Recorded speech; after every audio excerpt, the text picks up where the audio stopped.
working. It's okay. We know that those things happen. And the main objective here is for us to have a nice conversation, to have the opportunity of, together to, steer your thoughts, to make you more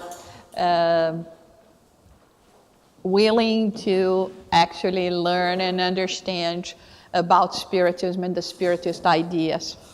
Again, it's always a pleasure to be here, to be with this group, to see familiar faces that I love and that I've been learning to love each time more throughout the years, and have this opportunity of being here.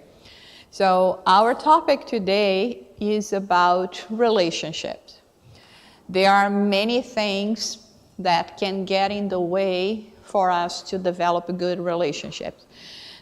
We are not going to be talking about marital problems. We're not talking about, love problems, but we are talking about relating to people and how we can maintain healthier relationships. Since we learn and understand that according to what we have in the Kardec's book, the Spirit book, when we talk about the moral laws, we understand that the law of society is part of this moral laws, is part of the plan of the divine providence. And so law of society and living in society means learning how to understand and to look more at each other, which is sometimes is very hard. We tend to think much more about ourselves, about our small world, and not necessarily seeing people or looking at people as we should, in the same way that we look at ourselves with the history that we all have, everything, all the experiences that we had. So in this sense, this idea of developing this study came about with, the New Year's resolution. I guess we all have this, a new year is coming, so what do I want to do for next year? What do I want to accomplish? What are perhaps the virtues that I could be working more in order to acquire them? Well, this has been a work in progress. As you see, I prepared this talk in 2017. I'm still working on this 2017 resolution. And one thing that came to my mind that I thought was very important, to me at least, and I'm sharing this idea with you, is exactly how we are going to be having this relationship with others in terms of judging and seeing others. So in this case, we are going to be starting by thinking a little bit in terms of this phrase from Jesus: do not judge so that you yourself might not be judged. So many times what gets in the way of us actually having a healthy relationship with people is exactly because all the time we are judging. All the time we are criticizing somehow, and most of the time, unfortunately, we are not using this ability that we have of course, analyzing things in a good way. We are always trying to find if there is something wrong. We never think what is behind all that and what leads people to behave the way they behave, in the same way that why do we behave in some way that maybe is not exactly the way that other people behave. So in this sense, we have, do not judge so that you yourself might not be judged. Let him who is without sin cast the first stone. Because since we are very fast in criticizing, we actually not analyzing things. we forget that we are very vulnerable ourselves. And so this is one passage from the life of Jesus that I liked so much. It always touched me so much in this sense. Let him among you who is without sin cast the first stone at her. But hearing him speak in such a way, they began to leave one by one, the older ones first. And Jesus said to her, Woman, where are your accusers? Have not any of them condemned you? She said to him, No, Lord. Then he said, Neither will I condemn you. Go, and in the future sin no more. There are so many things that we can learn from this passage from Jesus. This, of course, is the passage of the adulterer woman, which is kind of interesting because it never says with whom she's committing adultery. So she's the only one that is guilty of a sin. Of course, there was somebody else with her that should be stoned with her if that was the case. And in this situation, as we understand, knowing that that was the law, that she was supposed to be stoned to death, Jesus come and do this, and just ask us to think about ourselves. And what I like a lot about this is when he says, Go, and in the future sin no more. What about second chances? Third chances, fourth chances. Reincarnation is all about it. If we think about it, when we think about the opportunities that we have of living and living and living again, coming back and forth in order to grow, in order to evolve, this is exactly about not judging, about understanding that we are not perfect beings. And of course, as not perfect beings, we will be committing mistakes. In this case, of course, as some people say that what's interesting as well is about the idea that the older ones live first, because, the longer we live, the more mistakes we make, or the more time we have to commit mistakes. And so this is the idea behind that. But the reflection here, everything that we want to accomplish today is about that, is about us thinking of, forgiveness for ourselves and for others.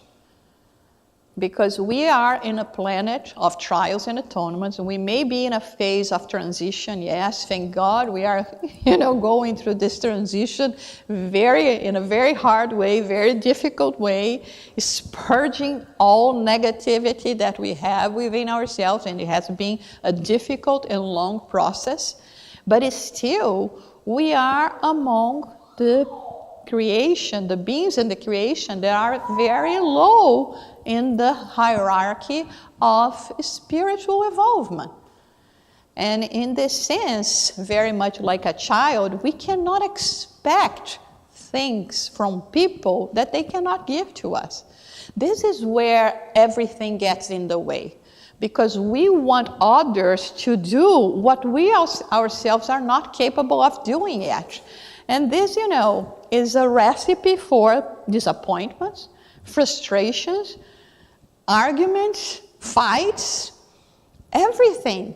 Because, for others, oh no, you have to have the ability of doing this, of changing. But for ourselves, no, we have all the excuses. And so those are things that we have to think about it. So again, many times we are in the position of this little guy here that is the very bad, criticizing the one that is just bad. Because we don't see how we are doing.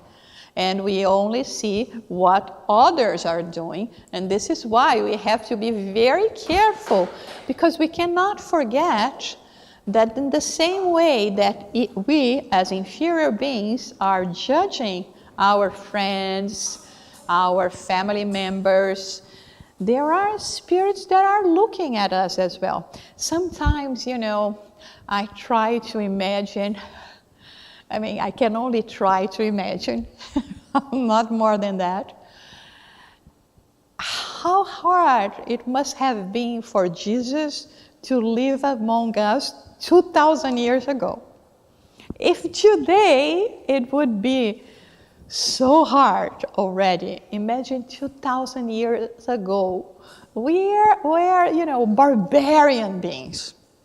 When we think about, I don't know about you, but sometimes when I see movies from the 50s, the 60s, and the behaviors of people and things that they do that we don't do anymore, like, smoking one cigarette after the next in a restaurant next to everyone else, or in the middle of, the dinner, at the dinner table, I look at that, I'm horrified. And I said, but come on, I live that.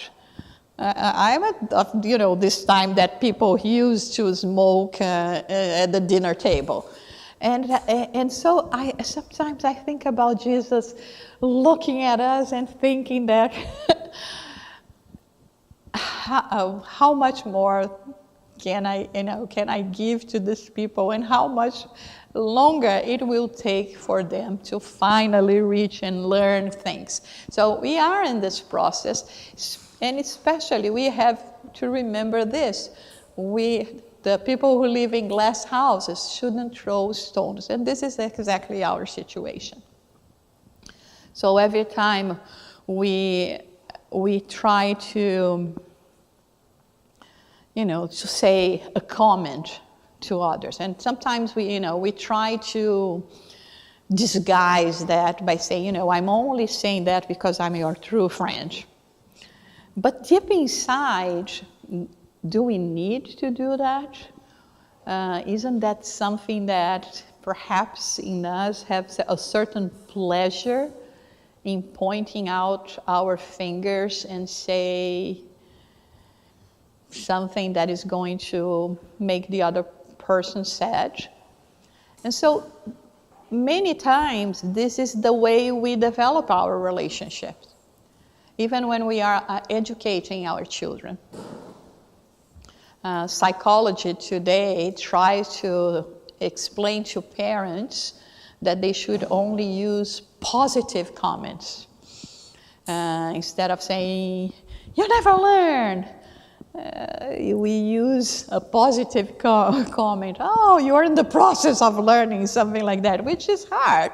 It is a transition. But this is how we normally relate to others. How much we have the ability of seeing the negative and not seeing and not talking about the positive. Even this night I was thinking about, family stories that I tell my son, that is also a Gabriel.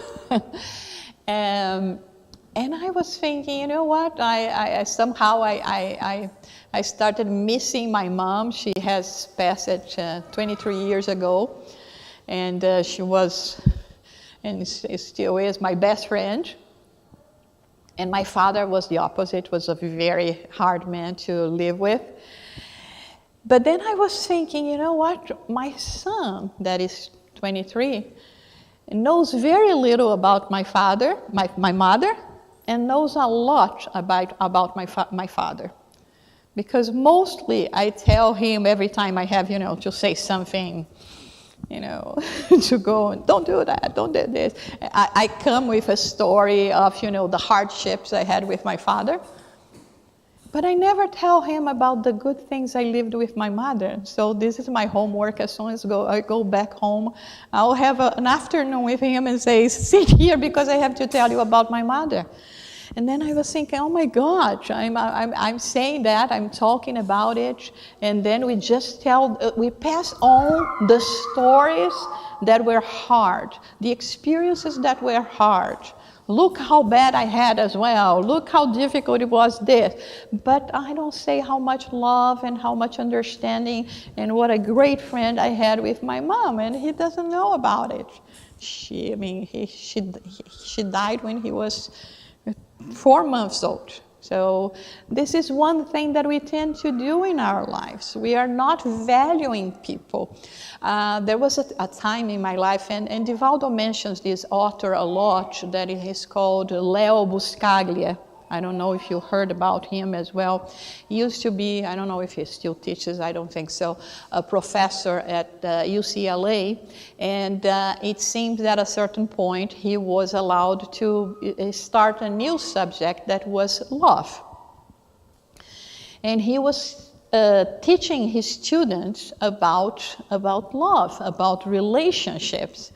And I remember, I mean, when you read his books, are, you know, very difficult sometimes for us in terms of relationship, because he was actually talking about all that. We are always ready to say, I didn't like that.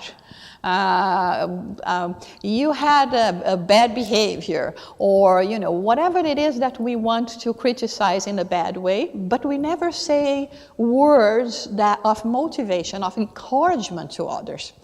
And so he tells a story about a man that became a widow very early, and his wife was crazy about a red dress that she saw, and he didn't get the dress for her when she was alive. And then he made a point of buying the dress for her to bury her in that dress. And so Leo Buscaglia was saying, what's the point?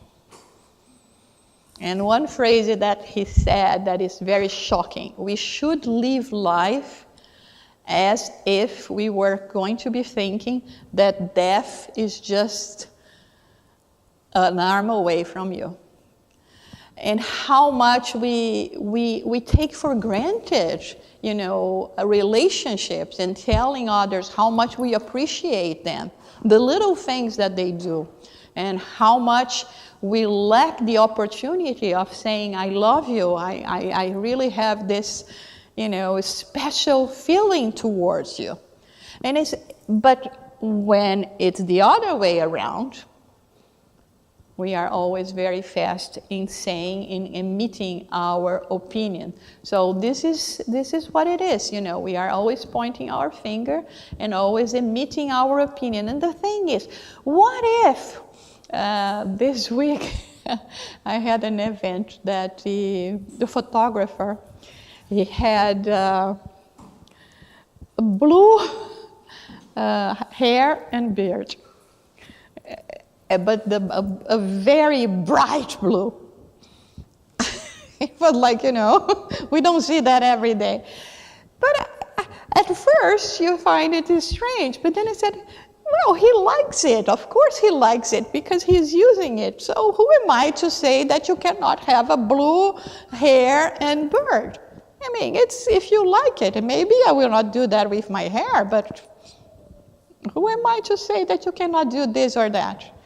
Right?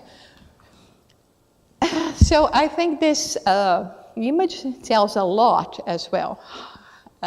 It's so much easier for us to see what is in the outside.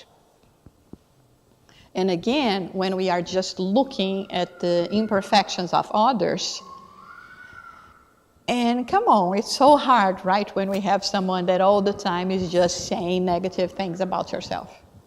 You're there struggling, and do, you know, the best that we can to accomplish something, and here comes someone that says, but have you realized that this is not okay?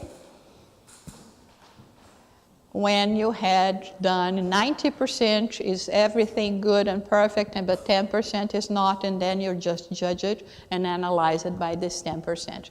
So this passage that we have as well, look at yourself first. Why do you look at the speck of sawdust in your brother's eye and pay no attention to the plank in your own eye?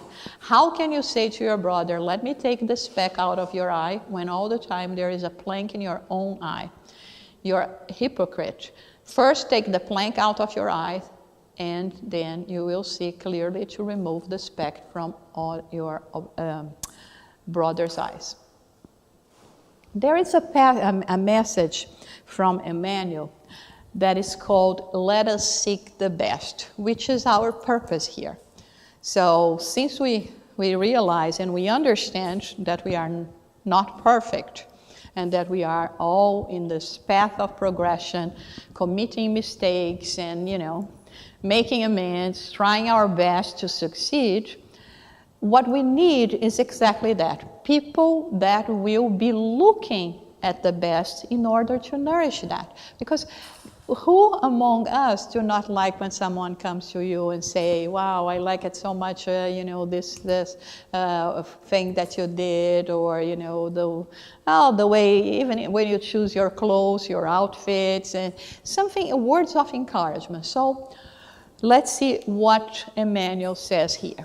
We absolutely have to get used to looking for the best so that we do not become hoodwinked by our own malice, which is not what we've been doing till now most of the times.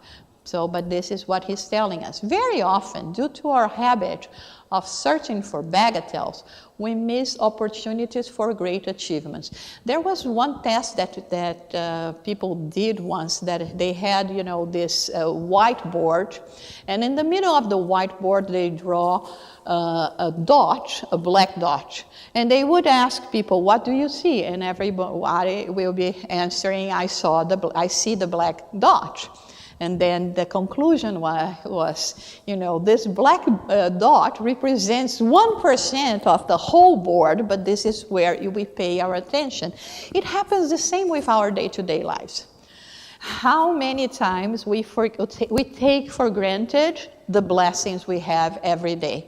So today is raining. Oh my God, I cannot go to the beach. Just now that we officially started summer in the US, of course, summer starts just in June. But for us, Americans, summer starts after Memorial Day, together with Memorial Day. So we are having our summer already. So we complain because, I cannot go to the beach.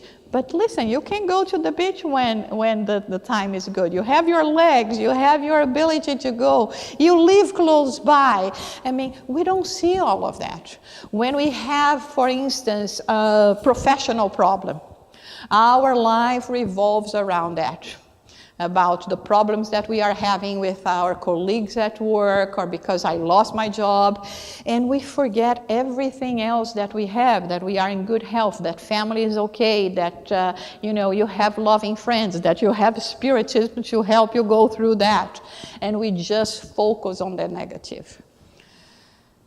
And then how can we recover from that if we keep on being just like that? And this is how he says, we are searching for things, for little things that will jeopardize our enjoyment of everything that is good around us. So valuable co-workers are relegated to the wayside by our thoughtfulness, simply because they have minor defects or insignificant shadows from the past, which service on behalf of others could cleanse or dissipate. This is something that sometimes can happen in the Spiritist movement.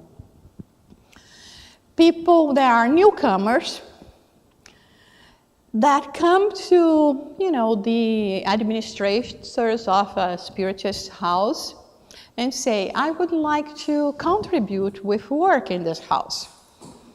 And then some of us may look at them and say, you just arrived and you already think you are capable of helping? We may not say that with these words, but sometimes it is the message we're giving. Oh no, you keep on coming, or there is nothing that I can give to you. Of course, we are not going to give the responsibility of directing the study groups, of perhaps even coming here and give a talk. But there are other things that we have to prepare. Like, for instance, if you understand of technology, please be my guest and take care of everything that relates to the computer and everything else. You can help to clean the place, to put the chairs, to give water, to send communications to the members. There are a lot to be done, but many times we put those people apart because they are just newcomers, or because we see that perhaps their personality or this or that, and we do not give the chance that was given to us. There was a time in my Spiritist center, I will say that this in the past, I don't know if it's still true. I was very difficult. I was the one that was always questioning the decisions. I was the one that was always raising my hand to ask questions. But my director said, I know that when you do that, you're doing that because you want to learn. But you're 5 minutes talking and I already have my hand raised and I already have a question. I always wanted to understand why. It was never about just giving me the lessons without me reasoning. And like, for instance, I come from a very strict Spiritist center, and I was very young when I started attending there.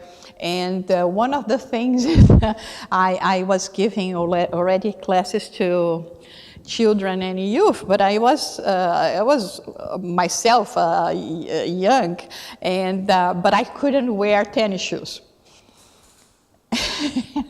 Why can't I wear tennis shoes? So it was always something, that I was questioning. No, because you have to, present yourselves better. You cannot just come here as everybody else. You have, there was all of this that we can maybe not agree with that even today, but it was always that. It was always with the name of growing, of learning. So if you pick of someone like this and say, no, this is too much trouble, let's put this person away, you wouldn't have Jussara here today. Well, we can go by without me, but anyway, I mean, for me at least, was a great opportunity. Perhaps if I was cast aside, I wouldn't have followed this path and be able to learn and to acquire so much. So let us employ the willing brother or sister in the sowing of the good and forget about the trifles in his or her life.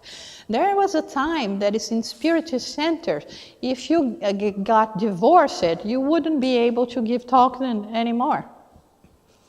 Yes, because, in spite of us having in the gospel, what is the title again? Spiritists do not condemn anything and do not condemn also the separation of what was not already united by God. There were many houses that would say that. I mean, now you're not a family person anymore, and so you cannot come here. Yeah, I witnessed that. People that were put apart and aside just because they got divorced. And they were no longer good examples. They could give bad examples to others. So, even in our Spiritist movement, and we still have some things that we don't like. And this is one thing that we are pushing people away. When we look about suicides, it happens more among people that somehow, because of their choices, they are cast away from religious affiliation. This is a fact. What would become of us if Jesus did not forgive our daily wrongs and defections? I can only imagine Jesus saying, you know what, instead of coming here 2,000 years ago, I have to wait for another 4,000 years because before that they are not going to be able to understand what I want to tell them. And truth be told, we still 2,000 years later, we still do not understand in really what Jesus brought us in terms of teachings. And if we hope to evolve counting on the Lord's benevolence, why should we deny our neighbor his or her trust in the future?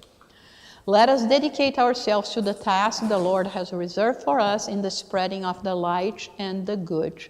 So, Emmanuel, he has a very profound way of teaching us, of showing us the best way for ourselves in terms of improvement. So let us seek the best is a tremendous lesson and tremendous opportunity that we have in terms of, thinking about our relationship. This is an analogy that they say that people walk on the earth in a single file, each of them carrying a bag in the front and another on the back. In the front bag, we put our qualities. In the back bag, we keep our faults. So imagine yourselves with two bags, one virtues and faults, and everyone in a single file. So therefore, during our journey through life, we keep our eyes fixed on the virtues we possess, because I'm always looking here, right? Closer to our chest. At the same time, mercilessly, we notice on the back of our fellow being who is marching in front of us all of his flaws. And we judge ourselves to be better than he or she is, without realizing that the person walking behind us is thinking the same thing about us. I thought it was extraordinary when I saw this analogy, because it seems that it's very much like this. It represents, like we were saying, when we look at ourselves, we have a vision of ourselves that do not necessarily represent what we are, for the good or for the bad. You know, if someone starts saying, you know, you always, when you talk, you always pass, like I have the impression that you are a very arrogant person, and you say, I'm not. But then someone else comes and say, you seem to be very arrogant. And then a third person, and then a fourth person. Either you are, or you are doing something that your behavior is giving this impression. In any case, you have to address the problem. But our image is always a different one. And then when I read this story, I was thinking that maybe, you know, thinking about, you know, the stoning to death, the adulterer woman, the old people would live first because they had more sins, because they lived longer. Here I'm thinking, well, that's perhaps the reason why the old people curve. Because the weight of the faults make you curve even more, right? Another thing that we tend to do is making excuses. So that's the way we justify ourselves. If someone comes to you and say, you shouldn't have done that, our answer is always going to be, but. And there is a message from Emmanuel in the book, Our Daily Bread, that he talks about the but. If you have to put the but in the message, in the phrase that you're saying, you stop there.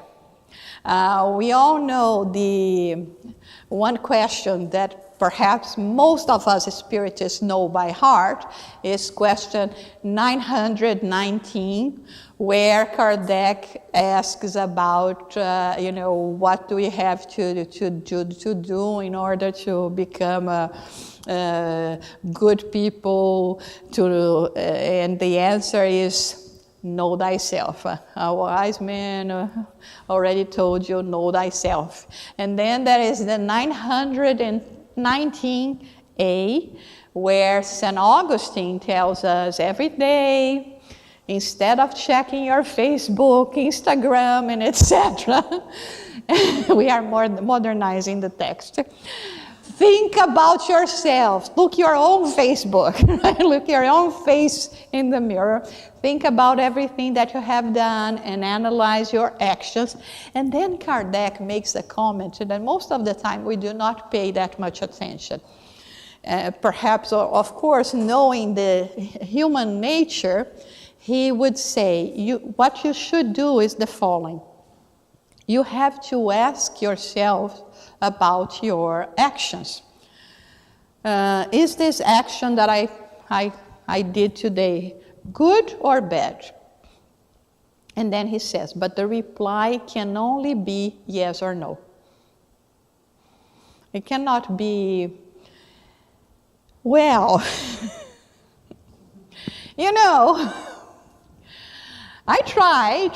Up to noon, I was in my perfect behavior. But then it comes the excuses. And Kardec says it's only yes or no. Either you did something or you didn't do that. And so those are things that we have, the measures that we have to use for ourselves. It's not that we have to live here today, oh, I learned a lesson that is going to be wonderful for you to apply in your life. No, it's not for somebody else, it's for ourselves. And this is the problem. We have been wasting too much time looking at other people's lives, criticizing their lives without even knowing what are the experiences they go through.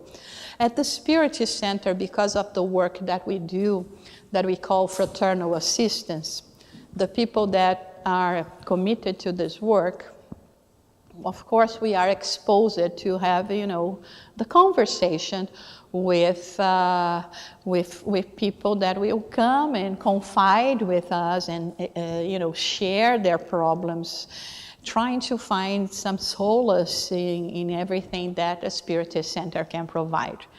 And we hear very difficult stories that, after you hear them, you say, I could have never imagined that this person was or lived or is living such a situation. And this is the problem. We don't know what each one of us are going through. And it's not just because you have a smile on your face that everything is peachy. Sometimes the smile is a way for you to cope and for some minutes in your day, to forget about all the adversities you had already faced or is still facing. And sometimes those stories are so sad, so difficult that I say, I don't know what to say what am I going to tell this person? Sometimes the only thing I can do is to cry with them. Just to hear them, because it's so difficult. But and this is the problem when we are talking about relating to others. We assume that people, either they don't have any history, because most of the time the world revolves around ourselves, or we will never think how hard things have been for them. But when it comes to us, we are always excusing ourselves. I remember there was a time that I had a job. I was new at that job. It was a very good job. I wanted to make a good impression.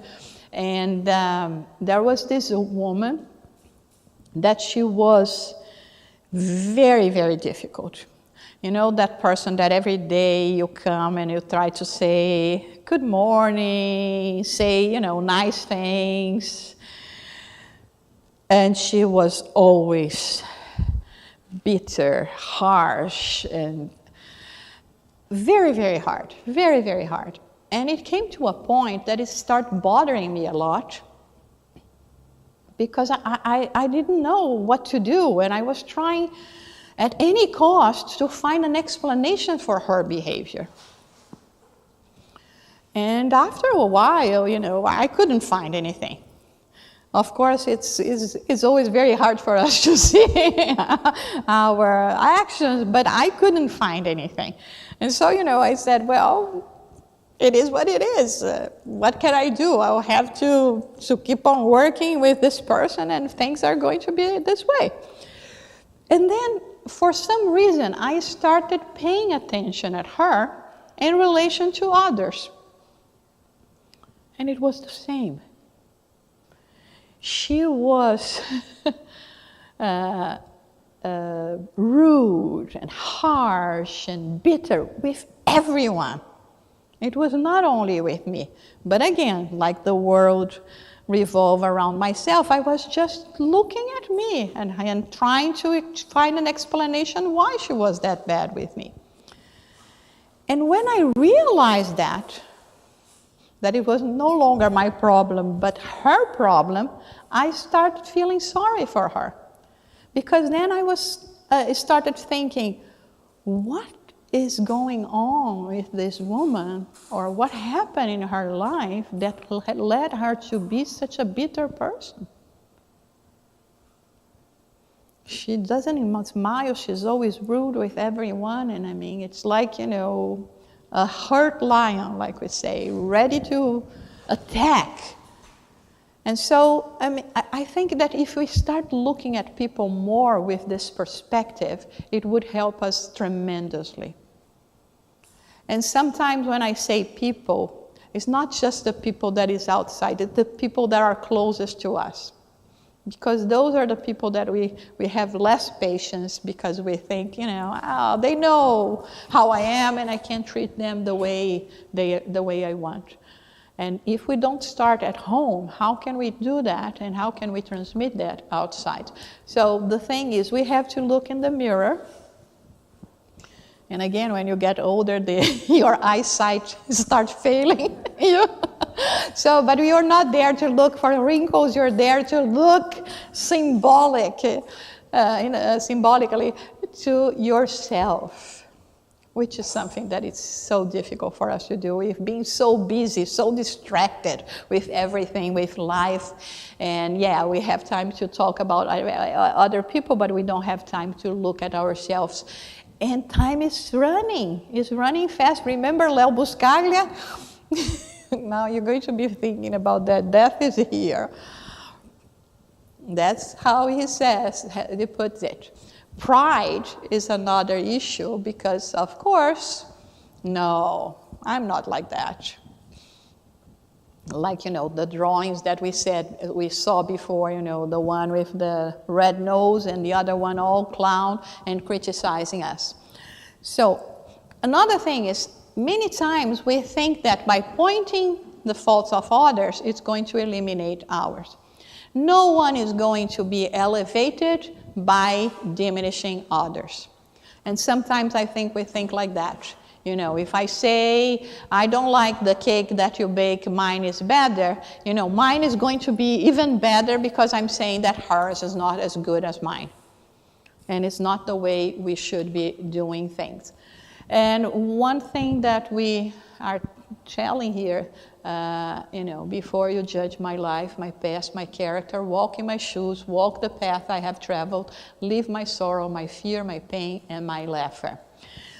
An interesting thing is always according to the point of view. Yesterday I mentioned there is this book that we published, the United States Spiritist Federation, that is called God's Breath is Everywhere. And it starts like this. There are about 5,000 different beliefs in the world. But don't worry, yours is the right one. It's amazing, right? And sometimes when we are talking about point of view, it's the same thing. Like when I say, I don't like green, but she likes green. And it goes very well, very nicely with her.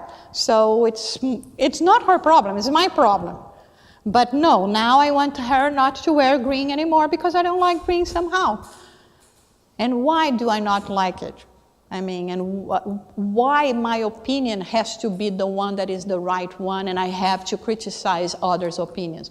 So here, I like this very much because, when you go to a person and say, how many beings or spaces you see here? One says 4, another says 3, one says 6, another says 9, and who is correct?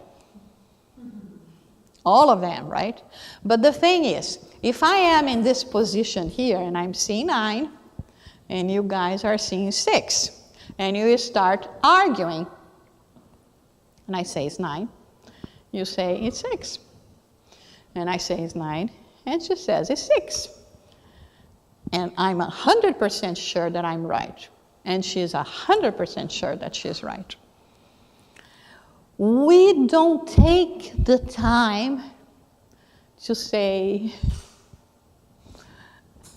listen, I'm looking at it. I'm so sure it's 9. Why do you see a 6? Let me change position and come here and talk to you 1-to-1 and see what happens. And then what is going to happen? I'm going to see the 6. But we don't do that. We keep on battling each other without understanding. And when we put reincarnations into the equation, it changes, and amplifies everything. Because we had different experiences. I remember once I was talking to a very spiritual person, and And well, I really love Jesus and have a lot of connection with Jesus and Jesus' teachings. And this person was telling me, to me, the figure is Buddha. But before he said that, I saw him dressed like in a Buddhist temple, in Buddhist areas, like 2-3 different reincarnations he came as a Buddhist. Of course, he will have more inclination, more identify more with Buddha's teaching, with the culture and etc. than I myself. And so there is that as well that we have to put into consideration when people say, oh, life in the U.S. is great. There are others that will say, I hate living in the U.S. If you lost your life here as being a Native American, being expelled and etc., perhaps, I mean, you will still keep within yourself this kind of experience that is not going to be a nice one for you, and somehow you are not going to have this emotion towards the country or not, or the language, or the culture. So we have our traumas. And so this is what makes us see things from a different perspective. But it doesn't mean that because of that we have to criticize others. So here we have the same thing. In one side you see a triangle, a square, the other side you see a circle, and it is still the same thing. But we are always bringing to ourselves emotion. It's what I feel, what I believe. Remember the dress illusion? That was, went viral. I don't even remember anymore which one I saw, but I think it was this one, the black and blue. I still do not understand how come people see it in a different color, and probably vice versa, but this was a reality. It's a point of view that we have to understand that exists even in terms of our concepts. That's the reason why in terms of relationship, there is one lesson that we learn about being indulgent. It's not just about forgiveness, it's also about, respect and understanding. Understanding as well that many times, like we said, we do not come from the same background. We do not we didn't have the same experiences. Perhaps, we are older spirits or younger spirits than others. So it's only natural that we will find differences. And in this way, we cannot criticize or expect from others, like we said, things that we cannot do. And only when we have indulgence is when we will be able to have this dynamic of a good relationship. This is just volume 1, okay? Mistakes I've made. Volume 1. And another thing is sometimes we waste a good opportunity at keeping our mouth shut. Sometimes, when a friend is in distress because it has done something that it shouldn't, it's not there with us to hear us saying, I told you so. But to find solace, to find, someone that will understand that, yes, I made a bad decision, but now I need your support.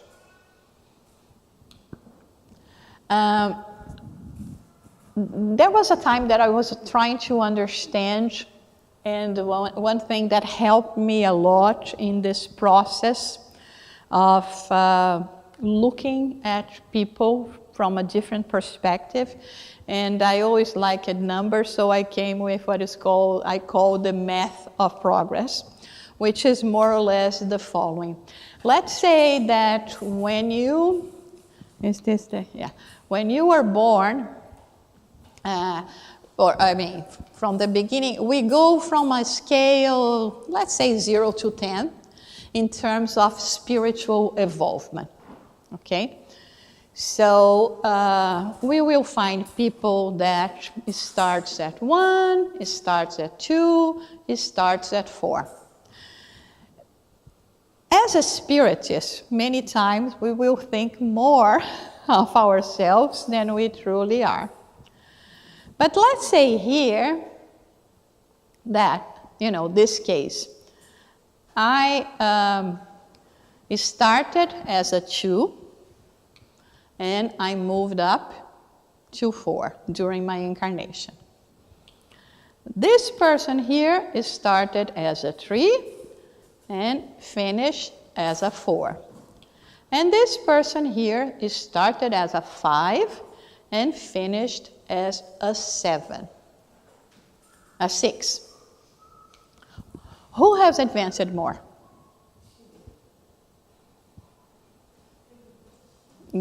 Did you get the message that I'm trying to say here? Because many times we think that we are this person here, the number 5. I know about life, I'm already trying to practice charity, I know the spiritual values, I write books, I go to the Spiritist Center I don't know how many times a week, I listen to Divaldo's talk. We think the world about ourselves. And of course, from this position, in a 5, when you look at this 2, it's a very inferior person to your standards. Like, oh my God, this person has so much to do, has so much to learn. But the thing here is how much effort and using our talents. Remember the parable of the talent? One received 1, the other 5, the other 10. Then the Lord came and said, what did you do with the 10? I worked and I invested, and here is another 10. The 5 did the same. The one said, well, I was afraid I buried. Here, you can have 5 talents, but you cannot get advantage of the position that you have. And you look down to people that are not in the same level as yourself. But at the end of the day, when we return to the spiritual world, we will be surprised. Because the person that perhaps is the one that was the humblest one in the Spiritist Center, barely opened their mouths, but it was always ready to clean, to do this, and little tasks, is going to be the one that is going to rescue us. Because with the little they had, they made much more effort. So this is why we have to be very careful in judging others. And not to think that because, we had the opportunity of having all this knowledge, of reading all those books, it helps us, because knowledge is what actually motivates us to move forward. But if we are not putting that in practice in our day-to-day lives, we are wasting a precious opportunity, because we do not know what is going to happen in the next incarnation. And so next time we feel ourselves in this kind of situation, let's think about it, that perhaps that person with the little that they have are going the extra mile to make the best out of it. And it still is going to be a 4 while I'm a 6. But they made much more than I did. And this is one thing that I hope, when we think about it as well in your day-to-day lives, in your relationships, it's going somehow to help you as well. Thinking how hard it can be for some people to do what they are doing. Life is very hard, you all know that. We have so many challenges, we have so many difficulties.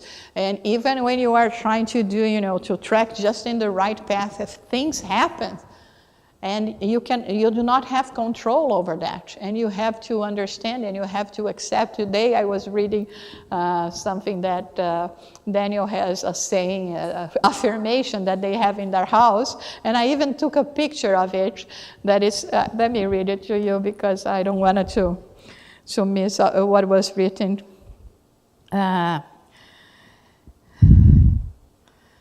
Life isn't about waiting for the storm to pass. It's learning to dance in the rain. And so it requires us to adapt, to understand, and not just to be complaining, and not just, again, to be expecting things or everyone to move around us to fix all the problems that we have. Sometimes we even come to the Spiritist Center with the same idea. I came here because I want you to solve my problems. It's not going to happen. We can help you, we can guide you, we can point the direction, but at the end of the day, we are the ones responsible for our lives. And so let's think about this.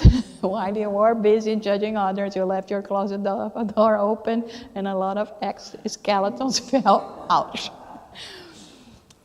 Maybe if we think more about that, we would have different behaviors. So like I told you, in my case, it is still a working process. I'm trying as much as I can, to be looking at people as people. I think this is one of the really good things that I learned in Spiritism, even, living in New York City, the crowd, streets. I try to look at people, to look at their faces and try to imagine, what is this person living today? What this person is, what is the experiences? Is this person sad? Is this person happy? Thinking, and like myself as a human being, how hard sometimes it can be, and or sometimes how beautiful it is, the experiences that we are living, and try to look at others really like brothers and sisters that we are. So I think that if we learn to do that, is starting from home, is starting actually with ourselves, when we also accept that we cannot live this incarnation as perfect beings, but we are in the process. So this was the message that I wanted to share with you today in terms of how to improve the relationships we have. And if you have any questions or any comment at this point that you would like to ask, I'm more than happy to address your question.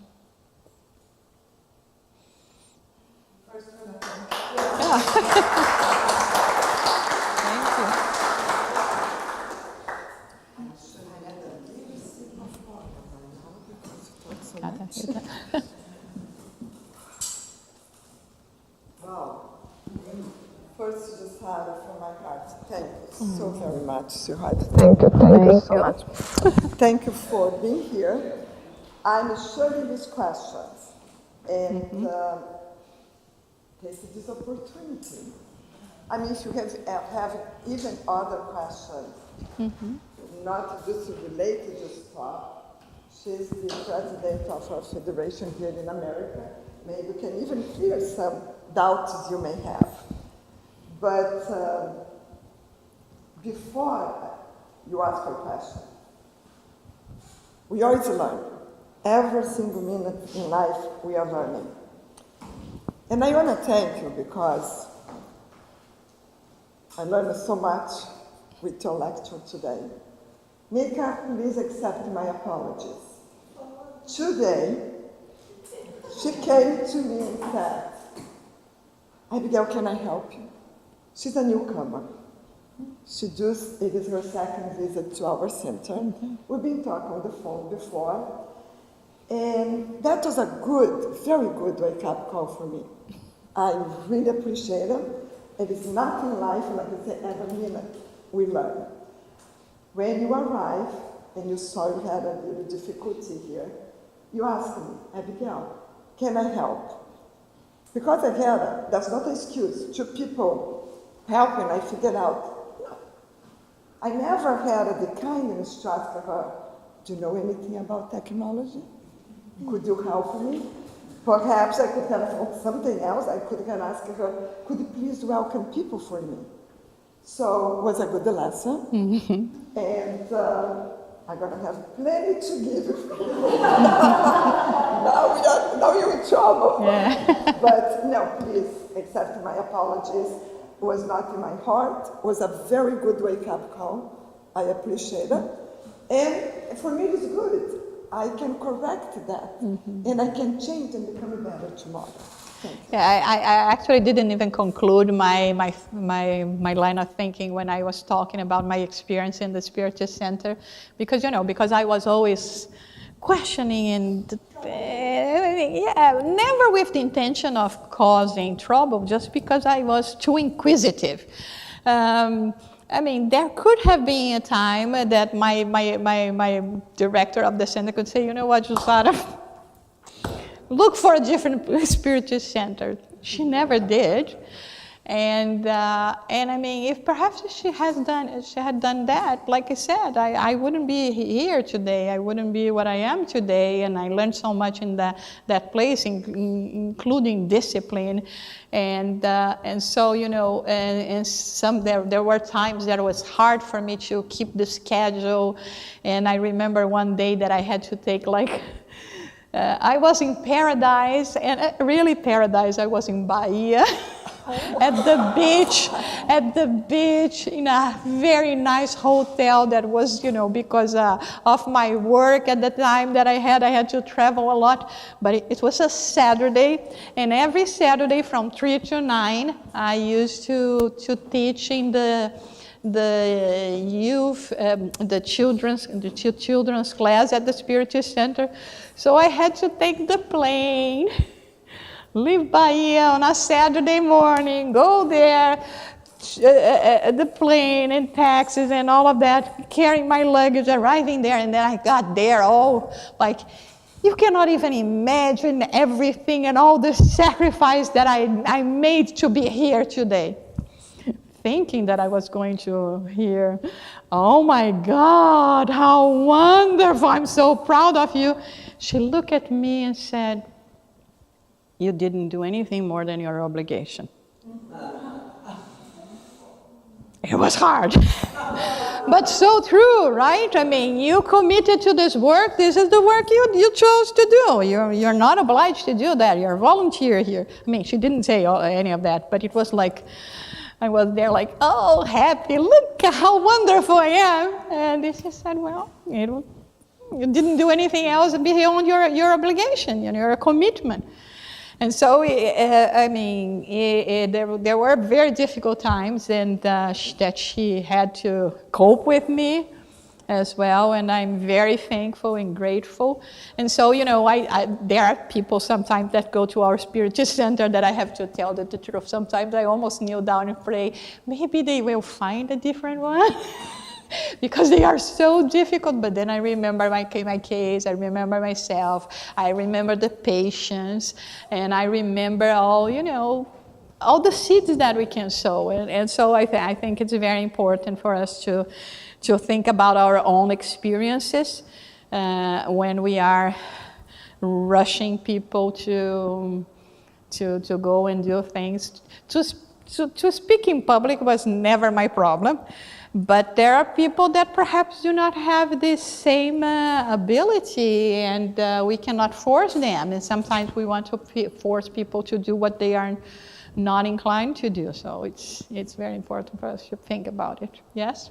Is there a booklet published on this subject? No. And actually I was thinking, next time perhaps if I continue in this, work in progress, I can even bring you a true recipe, a pinch of tolerance, 2 ounces of forgiveness, something like that. It would be wonderful, right? And the problem is, where are we going to find a vendor where you can actually buy all of that, forgiveness and tolerance and understanding. And, the thing is, we are all together in this earth, and it's so hard. If we think about yourselves, about your experiences, you can think others are living the same thing, and sometimes even worse. Yes.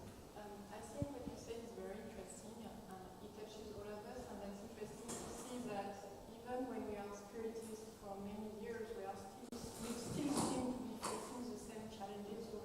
Mm-hmm. So it's good to be always reminded. So the connection to a book or a message that has meaning to us is very important.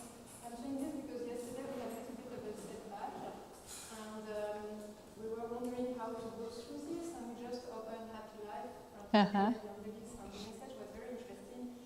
It was saying that on Earth there is a sun, and the sun, when there is something in between the sun and ourselves, there's always a shade, so a shadow. Mm-hmm. And it was saying, trust not the sun from the outside, but your inner sun, because from you to your inner sun, there's never any shadow. So you need to trust yourself, and you need to always feed your inner sun. Mm-hmm. You have sunshine also on your path. That was very interesting, and it fell at the right moment because we need this message. So it's good to be, although we go to the Spiritist Center and we hear those messages, sometimes we tend to lose the message when we are faced with challenges, and we need to go somewhere at the time to always remember to connect to something that has meaning, spiritual meaning to us, to remind us that the right path is this way and not this way. Mm-hmm. So this is, to me, this is a recipe for success. We always need to be connected because it's easy to lose connection. And just to give you an answer, there are so many books that actually can inspire us. I mean, Kardec's book, The Gospel According to Spiritism, the books from Joana de Angelis that talks a lot about, exactly that motivation, encouragement for us to be more sensible and to prevent us to think, in a selfish way and just to try to get things for ourselves. So there is a lot of literature in this sense that can help us. And fortunately, many of them we already have in English. And actually, I want to talk to you about this book. I just brought one copy, but you can order this one. I can leave it here in this. The website is a book about Kardec's story, all like a comic book. It's all colorful that tells everything about Kardec, and gives some important lessons as well about the Spirit's book. It's fascinating, and actually, and it is in. You can get this one. I have just one copy if anyone wants to buy it. but you can order in the website. Spiritist. The author is he's called Guillermo Luis. He's a Spaniard, but he rewrote it in Portuguese. And when I got to know this book, I asked him to translate, and he did all the work. It's beautiful, and it tells a lot about Kardec's story, about the story of the rising of Spiritism and experience. And in some pages, there are some highlights of the Spirit's book. He's actually starting to do this now. It's Kardec and the Spirit's book. He's going to do Kardec and the Medium's book, which is going to be very interesting as well. And because it's all color, it's like $20, so it's a bit expensive. But for normally what we do, but it's with color, there is no other way we could do it. Actually, printing in Amazon, they give you the price, and the minimum price that they gave was the price that we could put there. But as a center, you can order and have the 40% discount, and so I like the idea. Maybe because I'm artistic, the pictures. I like your PowerPoint because I can socialize my divisions. Visual. And I know some others prefer just to do writing, but I think just catch eyes and make more enthusiastic. Yeah. Yes, thank you for sharing. Yeah, and actually, in spite of people perhaps thinking that, oh no, this is for children or just youth, no, because the content. Oh, look at it! I love this page where there is the New York Herald talking about the Sister Fox. Yeah, and no, it's for adults as well. Of course, it's going to be much more appealing to young people, because the drawings and the way it presents the story, etc. But it's very nice. So we have so much literature nowadays. It's wonderful, and we can find guidance for everything that we need to accomplish here. But the thing is, sometimes the lessons are very simple. The thing is how to put them in practice. But by giving hints, with friends giving hints, like Jussara said, there's always a way to say things, there's always a way if we needed to point something. That's why I always say, I like people that come to me with good manners, and tell them, Abigail, I think you should look a little bit what you've been doing. Yeah. Then it is a wake-up call. We need to one help another. Sometimes, like we know, put water in our mouth and hold it there, you're going to help us and others. But we need to be authentic too, with kindness and politeness. And I like when people come to me and say, Abigail, I think we need to improve on this aspect. I go home, I analyze that, and I think, of course, sometimes in the beginning we don't accept. But later, and it's for our good, for us to improve, as we have to be kindness when we point to others. But that's life, we're here to progress, and like I said earlier, I know for me it's going to take thousands of years, but my goal is to get there. Yeah. But this is one thing that I normally tell people. One thing that I think is very difficult for us as Spiritists is because then we raise the bar too much. And the thing is, we're not going to get there in just one incarnation. So, and many people sometimes give up because they say, I'm not going to be able to do it. It doesn't matter how much or how little you advance. The important thing is for you to advance.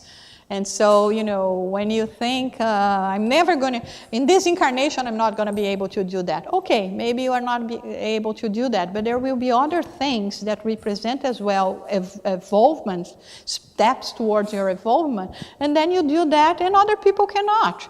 So whatever we can do, and never let, the failures that we still have be in the way. Because I love this passage from the Gospel according to Spiritism, and this one I know by heart because I need to know it by heart. At the chapter 17, Be Perfect, item 11, where Kardec says that the true Spiritist is known by the effort it makes to conquer its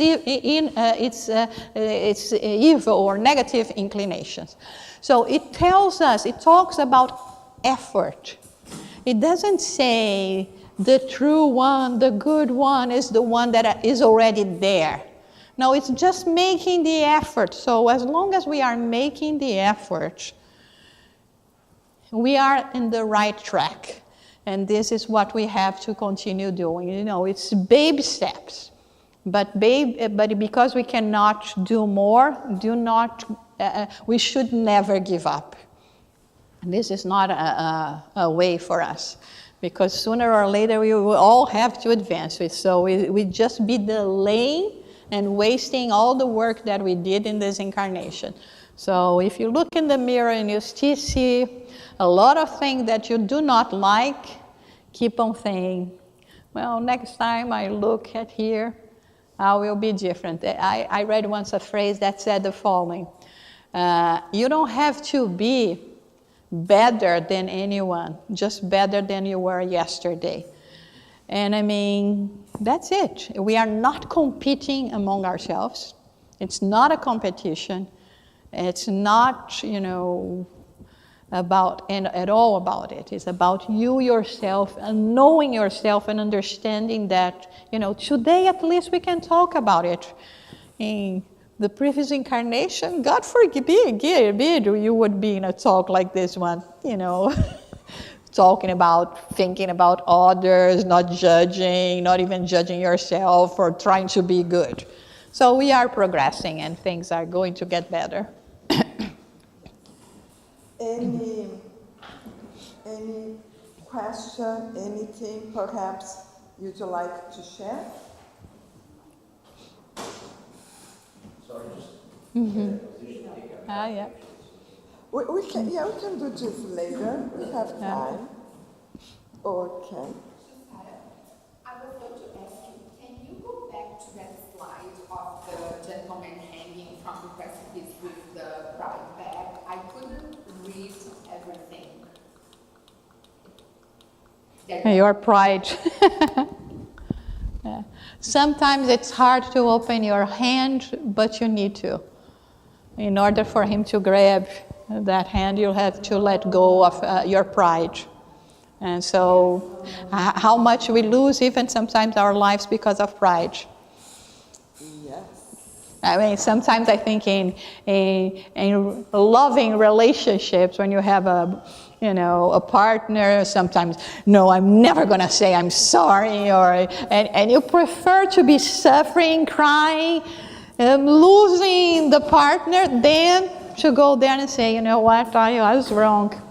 And so this is more or less what this is about, and yeah. Yeah, you're welcome. Any more things? So we thank you again so very much. Thank you. And she'll coming back. Yeah. And before we do our final prayer, I would like to make a few announcements. Maybe you can even help me too. But one thing, it is this year, it is our 10th anniversary. Wow. That registers as a center. Before we had study groups. Yeah. And the last Sunday in September, we're going to be our festivity here. Okay. We love it for you to Yeah. come. And then a week after that, the 4 centers in Maryland, we're going to do our next symposium. We still don't have all the lectures yet to be posted. We're going to be in our web page. Also, the Spirit Society of Rockville, they're going to have in July now, for the Americans, we're probably going to call picnic, but it is not. It is a Festa Junina. Oh, wow. It is to raise, they have all the games and everything for the Festa Junina. We're going to be also in our website, this information. Do you have any that...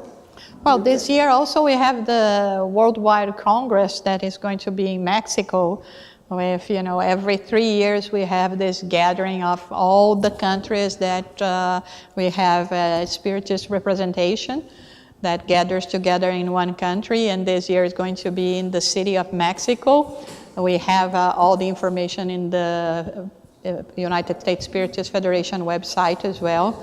And what is special this time is because, Mexico is the country where Juan Inés de la Cruz, the spiritual mentor of Divaldo Franco, which is Juana de Angelis, lived and had a very prominent life and is very influential up to today. And so for sure she will be there. And you also have the opportunity of going to, to the cloister where she used to stay, where she used to write the poems, the literature that she wrote. And so I'm thinking it's going to be very special as well, because all the atmosphere that is related to Divaldo and Joana de Angelis as well. It's going to be October 6, 7, and 8 in the city of Mexico. What city? What city was that again? City of Mexico City. Mexico City. Então.